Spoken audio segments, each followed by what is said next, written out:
Hi friends, welcome to my channel ஆகா சமையல் recipes.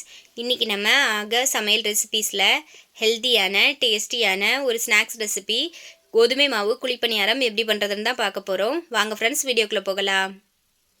ஒரு மிக்சி ஜாரில் ஒரு வாழைப்பழத்தை கட் பண்ணி சேர்த்துக்கோங்க. கூடவே ஒரு கப் கோதுமை மாவு சேர்த்துக்கோங்க. 3/4 கப் வெல்லம் சேர்த்துக்கோங்க. நீங்கள் ஸ்வீட் ஜாஸ்தி எடுப்பீங்கன்னா 1 கப் சேர்த்துக்கலாம். ஒரு சில்லி தேங்காவை கட் பண்ணிட்டு சேர்த்துட்டு 1 கப் தண்ணி சேர்த்து தோசை மாவு பதத்தில் அரைச்சி எடுத்துகிட்டு வந்துடுங்க. இப்போ இதை ஒரு பாத்திரத்துக்கு மாற்றிக்கோங்க. இப்போ இது கூடவே 1/4 டீஸ்பூன் சமையல் சோடா சேர்த்துக்கோங்க. சமையல் சோடா ஆப்ஷனல் தான், வேண்டானா ஸ்கிப் பண்ணிக்கோங்க. ஒரு பிஞ்ச் சால்ட்டு சேர்த்துக்கோங்க. 1/2 டீஸ்பூன் ஏலக்காய் தூள் சேர்த்து கொஞ்சமாக கட் பண்ண தேங்காவும் சேர்த்துக்கோங்க. இப்போ இதை நல்லா கலந்து எடுத்துக்கோங்க.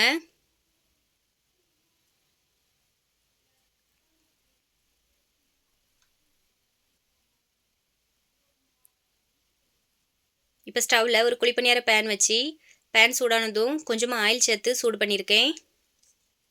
இப்போ இதில் நம்ம ரெடி பண்ணி எடுத்து வச்சுருக்க குழிப்பணியார மாவை ஊற்றிக்கணும்.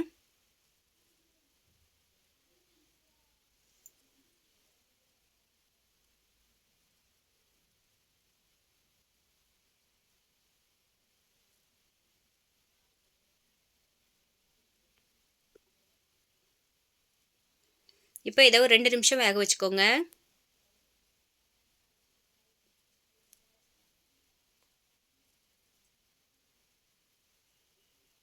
ரெண்டு நிமிஷத்துக்கு அப்புறமா இதை திருப்பி போட்டுக்கலாம்.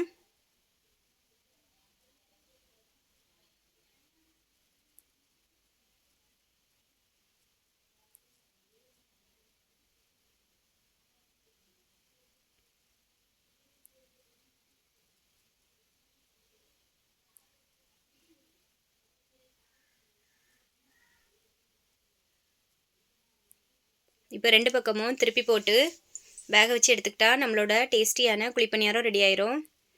இப்போ 2 சைடை வந்துட்டு இதை ஒரு பாத்திரத்துக்கு மாற்றி வச்சுக்கலாம்.